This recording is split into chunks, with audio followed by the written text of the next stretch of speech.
ज़रा तसव्वुर कीजिए, आपको इस वसी कायनात में एक ऐसा घर मिलता है जो मुकम्मल कामिल है, ना ज़्यादा सर्द ना ज़्यादा गर्म। हवा इतनी पाकीज़ा कि इंसान के लिए सांस लेना बहुत ही आसान हो जाता है, और पानी इतना शफाफ कि वो आपकी प्यास को मुकम्मल तौर पे बुझा दे। इस घर के सहन में सरसब्ज़ बागात हैं और इसके ऊपर का आसमान सितारों से सजा हुआ है।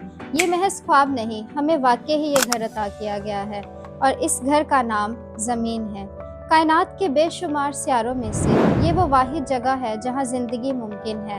कुदरत ने लाखों साल सर्फ करके हमें ये घर अता किया है। ये हमारी सबसे बड़ी कीमती अमानत है, लेकिन हम अपने ही हाथों से अपने घर के बुनियाद को कमज़ोर कर रहे हैं। हम उसी हवा को आलूदा कर रहे हैं जो हम सांस लेने के लिए इस्तेमाल करते हैं, और हम वही मौसम बदल रहे हैं जो हमारी बका के लिए ज़रूरी हैं। ये कोई डरावनी कहानी नहीं, ये हमारे ज़माने की हकीकत है, और इस हकीकत का नाम क्लाइमेट चेंज है।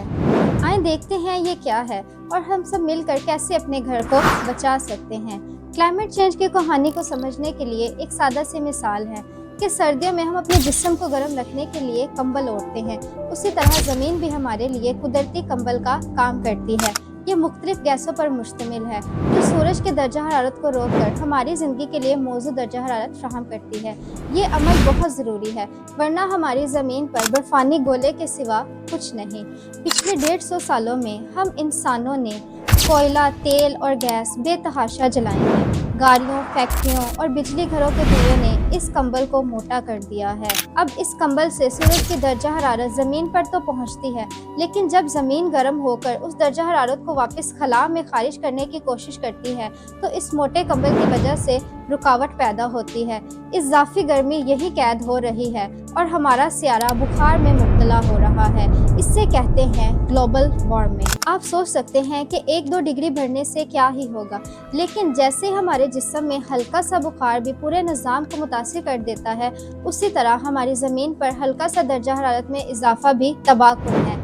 अब ये बुखार अपनी अलामात दिखा रहा है। चलें जनूबी और शुमाली बरे आज़म समंदर की तरफ, जहां अरबों टन बर्फ़ ज़मीन के लिए कुदरती एसी का काम करती है, लेकिन अब ये बर्फ़ पिघल रही है।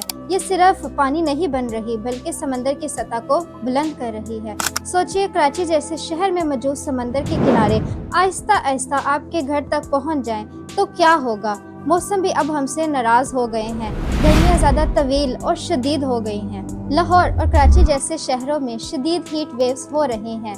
बारिश हो तो इतनी तेज़ कि पाकिस्तान जैसे ममालिक में तबाहकुन सैलाब आ जाते हैं, जो घर, जिंदगियां और खेत बहा ले जाते हैं। इसी तरह कुछ इलाके खुशसाली में मुब्तला हो रहे हैं। ज़मीन बंजर और किसान परेशान, और खाने की पैदावार खतरे में है। आखिर ये सब क्यों हो रहा है? क्या ये सब फितरी है? माहिरीन कहते हैं नहीं, इसके जिम्मेदार हम हैं, हमारी अंधी तरक्की और तवानाई की बेतहाशा भूख और बेफिक्री।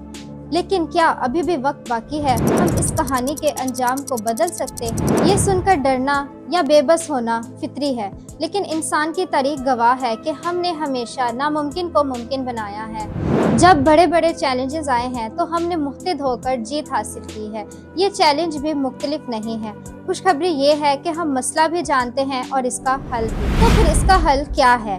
सफाई और तवानाई, ऐसी तवानाई जो धुआं पैदा ना करे। सोचिए ऐसे शहरों का जहां गाड़ियां बिजली पर चलती हों, जहां घरों की छतों पर सोलर पैनल सूरज से रोशनी हासिल करते हों, और जहां हवा से बिजली बनाने वाले बड़े बड़े टरबाइन खामोशी से घूम रहे हों। ये कोई ख्वाब नहीं है, ये सब आज मौजूद है और तेज़ी से फैल रहा है। इसके हल में जंगलात भी शामिल हैं। दरख्त ज़मीन के फेफड़े हैं। ये नुकसानदा गैस को जज़ब करते हैं और हमें सांस लेने के लिए ऑक्सीजन देते हैं। हमें नए दरख्त लगाने और पुराने दरख्तों को बचाना होगा, और इसके सबसे बड़े हल हम खुद हैं, मैं और आप। हम अक्सर सोचते हैं कि अकेला इंसान क्या कर सकता है, लेकिन याद रखें, छोटे छोटे अमल जब अरबों लोग मिलकर करते हैं तो इनकलाब आ जाता है। जब आप फालतू बत्ती बंद करते हैं तो आप तवानाई बचाते हैं। जब आप पानी ज़ाया होने से रोकते हैं तो आप कीमती वसीला महफूज करते हैं। जब आप प्लास्टिक कम इस्तेमाल करते या अपने सहन में दरख्त लगाते हैं तो आप ज़मीन के ज़ख्मों को भरने का काम करते हैं। ہمیں اپنی عادات بدلنی ہوں گی، ہمیں حکومتوں اور کمپنیوں کو صاف توانائی اپنانے پر زور دینا ہوگا، ہمیں بچوں کو یہ سکھانا ہوگا کہ زمین ہماری قیمتی امانت ہے جس کی حفاظت ہمارے لیے بہت ہی ضروری ہے۔ زمین کا مستقبل طے شدہ نہیں ہے، یہ ایک انتخاب ہے، ایسا انتخاب جو ہم روزانہ کرتے ہیں۔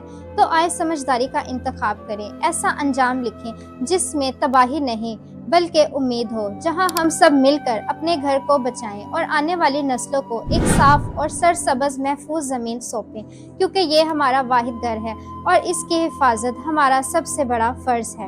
ویڈیو پسند آئی ہے تو لائک، شیئر، سبسکرائب ضرور کریں اور بیل آئیکن کو پریس کرنا نہ بھولیں، اور اگر کوئی کوشچن ہو تو کمنٹ میں ضرور بتائیں۔